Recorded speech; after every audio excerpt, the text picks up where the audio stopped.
Alors, dans cette vidéo, nous allons voir comment utiliser les formules des développements en série entière usuels pour calculer des développements en série entière au voisinage de 0 de fonctions relativement simples. On verra dans d'autres vidéos des développements en série entière plus compliqués, mais pour ce faire, il faut déjà bien maîtriser les développements en série entière usuels, parce qu'en réalité, les développements en série entière compliqués reviennent très souvent à transformer l'expression pour se ramener à des développements en série entière usuels, comme on va voir ici dans cette vidéo. Alors le premier, c'est ln de 1 plus 3x carré. Déjà, quand on a ce genre de fonction, il faut se dire à quel développement en série entière usuel est-ce que cette fonction ressemble. Et bien cette fonction, elle ressemble à ln de 1 plus t, et on sait que le développement en série entière au voisinage de 0 de ln de 1 plus t, c'est la somme de n égale 1 à plus l'infini, de moins 1 puissance n plus 1 fois t puissance n, le tout divisé par n. Avec en plus un rayon de convergence qui est égal à 1, c'est-à-dire que ce développement en série entière est vrai pour tout t strictement inférieur à 1. Alors ça c'est important parce que ce qu'on nous demande également, en plus du développement en série entière, c'est bien évidemment de trouver le rayon de convergence de chaque développement en série entière, parce que qui dit développement en série entière dit nécessairement rayon de convergence. Donc là on voit que ln de 1 plus 3x carré c'est exactement ln de 1 plus t, mais avec le t qui est égal à 3x carré. Donc ce qu'on va faire c'est un changement de variable en posant tout simplement t qui est égal à 3x carré. Et à ce moment-là, pas de souci, puisque quand t tend vers 0, le x tend vers 0, donc du coup au voisinage de 0, il n'y a pas de problème. Et donc j'ai uniquement à remplacer dans mon expression. Ce qui me donne donc que ln de 1 plus 3x carré, donc c'est ln de 1 plus t avec le t qui vaut 3x carré, et donc si je remplace, ça me donne la somme de n égale 1 à plus l'infini, de moins 1 puissance n plus 1, t puissance n, ça me donne 3x carré à la puissance n, et le tout divisé par n. Donc voilà l'expression que je trouve, tout simplement. Soit je m'arrête là, soit je peux transformer un petit peu l'expression. Ce que je peux faire, c'est développer le puissance n à chacun. 3x carré puissance n, si je donne la puissance à chacun, ça va faire 3 puissance n et x puissance 2n. Alors soit je m'arrête là, ou encore une fois, ce que je peux faire, c'est 3 puissance n regroupé avec le moins 1 puissance n plus 1. Moins 1 puissance n plus 1, je sais que c'est moins 1 puissance n fois moins 1. Le fois moins 1, je peux le mettre devant, comme ça.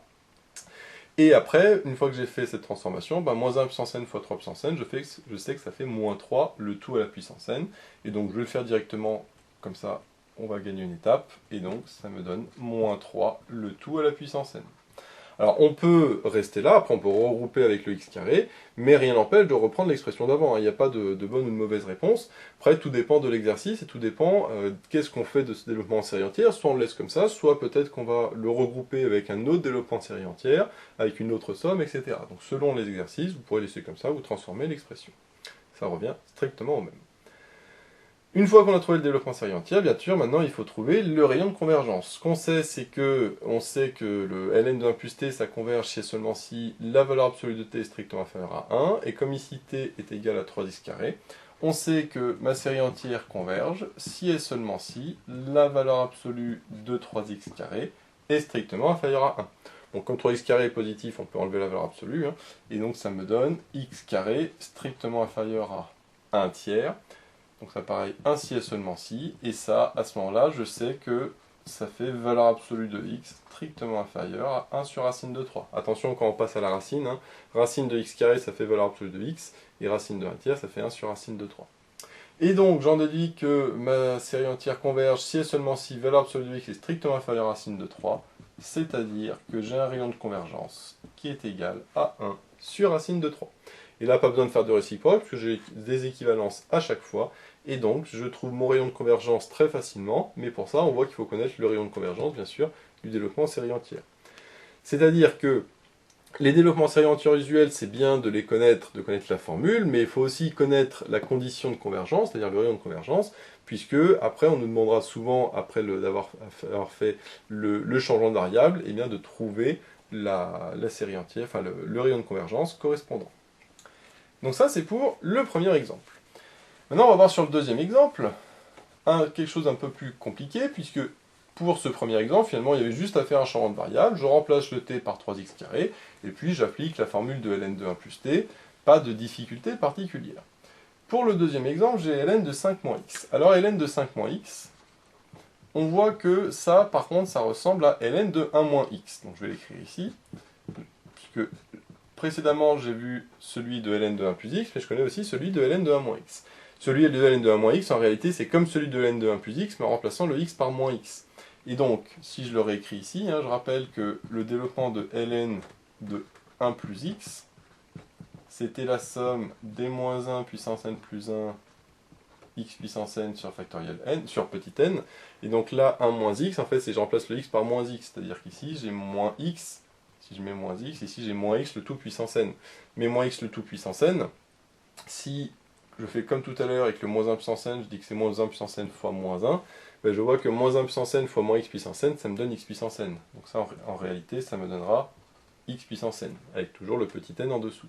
J'en déduis donc que ln de 1 moins x est égal à moins la somme de n égale 1 à plus l'infini de x puissance n divisé par petit n.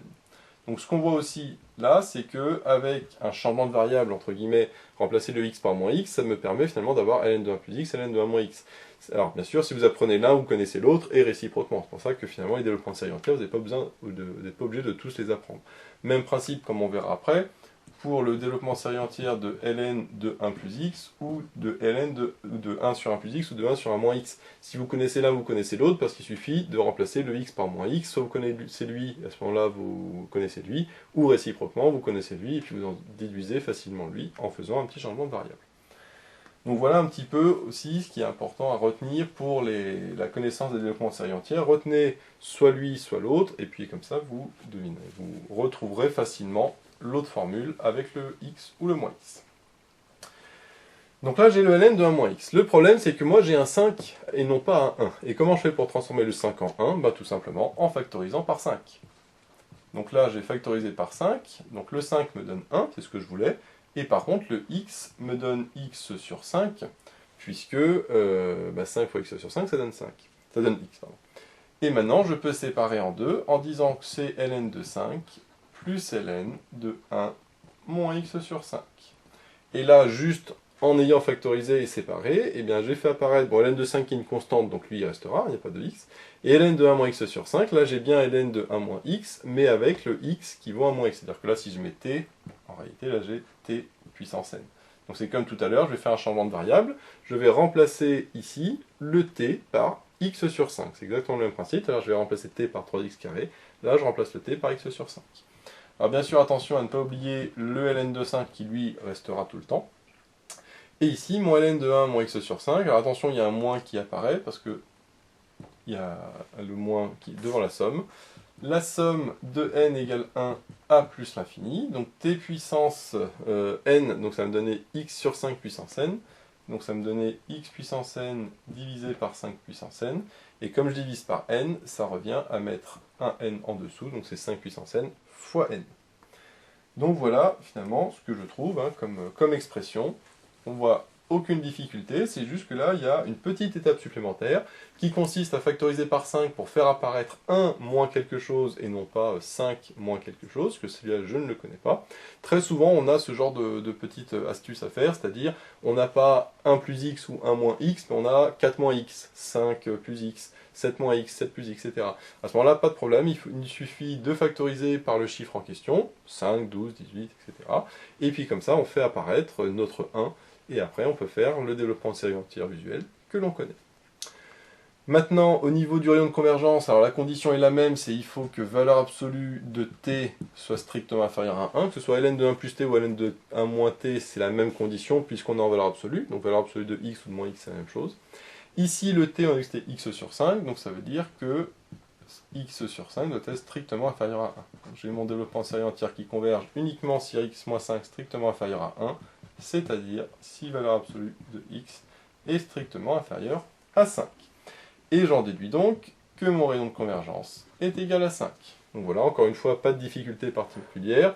Comme mon changement de variable est très simple, ici, c'est encore plus simple que tout à l'heure, j'ai juste à passer le 5 de l'autre côté. Voyons maintenant le dernier exemple. Donc là, il n'y a plus de ln, il y a une fraction. Et quand j'ai une fraction, eh bien, c'est les deux développements de série entière que j'ai écrits, enfin les deux fonctions que j'ai écrites tout à l'heure.